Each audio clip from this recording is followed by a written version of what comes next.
Here we go. Greetings and blessings, blessings and greetings. So this is Don Zusio Goodman, and this video will be a little bit bumpy. I also have with me blessed son of Noah, Ron Williams. Ron, you want to give everyone a shout out? Good morning. Shalom. Okay, blessed souls. I am humbled by all the kindnesses of the Most High. I'm heading over now to Bezat Hashem with the blessing and helping of the Most High to JFK Airport, which I hope in about 4 hours and 30 minutes to fly to Rome, and from there to fly to the land of the living meditation, the land Eretz Israel, the land of Israel, Eretz Zavat Chalav Advash, flowing with milk and honey. So on the way, you know, I just want to reflect back to you, blessed souls, and I guess this is an impromptu soul class. And I don't even know what number it is somewhere. I think we have 23 classes on Blog Talk Radio, which if you want to catch an old class, please go to blogtalkradio.com and just type in Don Zusio Goodman, D-O-N-Z-U-S-Y-A,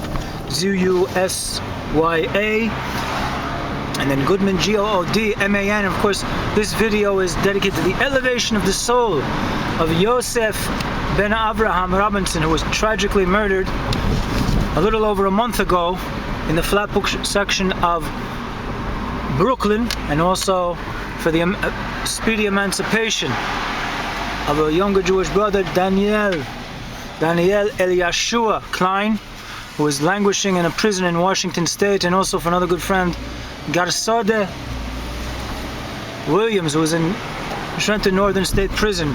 He also has been wronged by the justice, and hopefully he shall be extricated and freed very soon. But blessed souls, you know, when I was leaving, and everyone meant it very respectful, and I went to when I was taking leave temporarily of my good friends in Kesser Crown Heights, Brooklyn, New York, some people wished me to have a lot of fun. Well, I kind of bit my tongue on that, blessed souls, because, you know, if you want to have fun, go to Disney World. If you want to have fun, go to if you're out in California, go to, I guess, an Anaheim Angel game. But if you're going to Eretz Israel, you're going to connect in a more significant and deeper way with the Most High, if that is your intention. Yes, some people go to Israel, Hashem should have mercy upon them, and upon myself too, if I do something which is not in the roots fashion of Torah.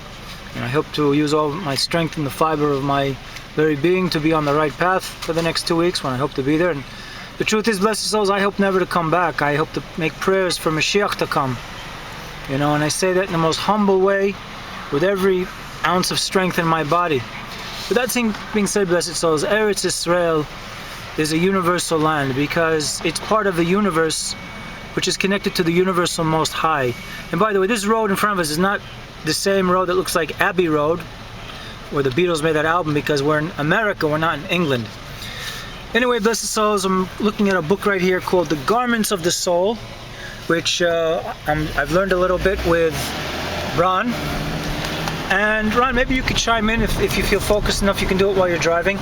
This whole idea of 3 types of people: righteous, evil, and intermediary. What do you think the Tanya is coming to explain for, say, the blessed children of Noah, how they should understand that there are 3 general categorizations, not just of the nation of Israel, but for the children of Noah? Would you like to chime in on that?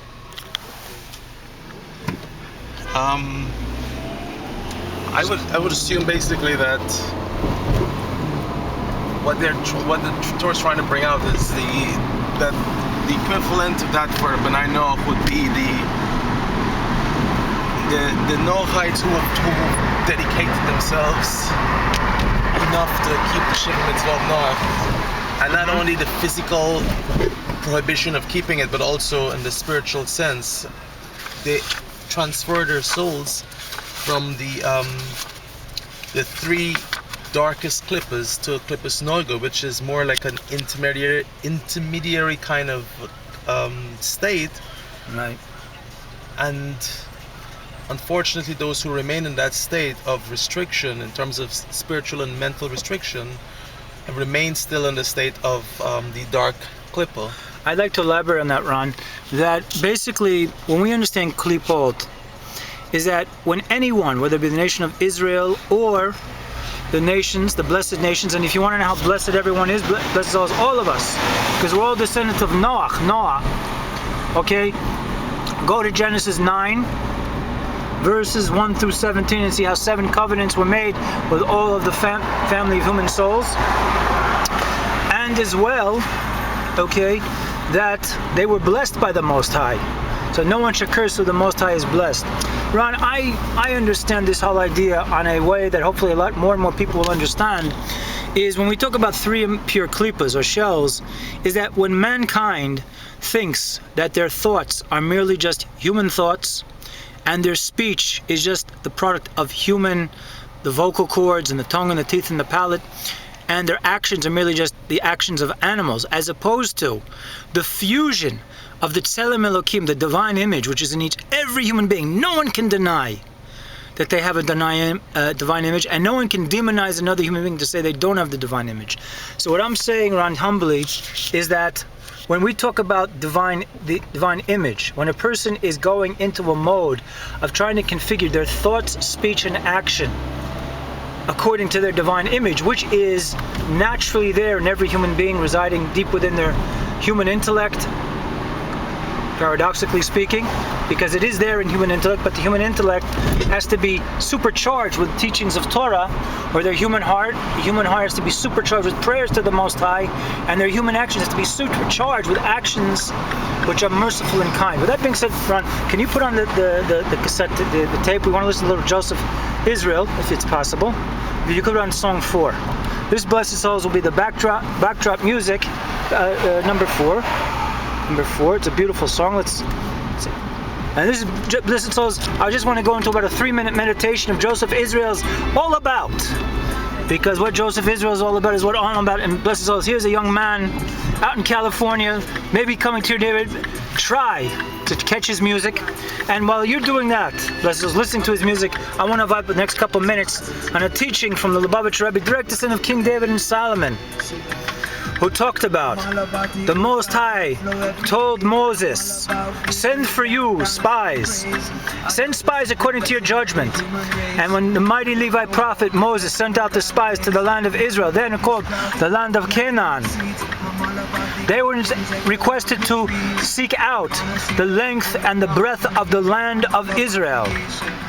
But 40 years after that incident, where the spies actually failed the mission that the mighty Levite prophet sent to them, the mighty Levite's prophet, top assistant, who became the next leader, the next prophet, leading prophet of Israel, Joshua, sent them just 2 spies, not 12 spies, and Joshua and Caleb and Joshua were the only 2 spies who did not betray Moses, and of course the Most High.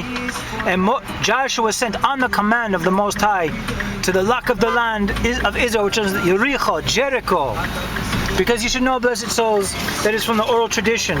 Whoever controls the lock of the land of Israel, Jericho, has control of the land. And therefore we of Israel are still in exile, because for whatever reasons that are known almost to the Most High, the land of Jericho is not in our command.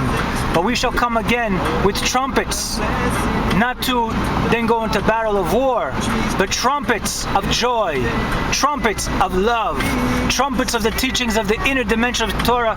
So our cousins, the Bnei Noach, Yishmaelim, the Arevim, shall understand this time we come to conquer the teachings of Torah, and not through the teachings of alien ideologies which have been mixed in from the Eitz Das Tov Ra, the tree of knowledge of good and evil, but rather from the tree of good. And they shall, in fact, step back and allow us to occupy the land in a peaceful and a pleasant manner. And this is not a joke, Blessed Souls. This is a very serious thing.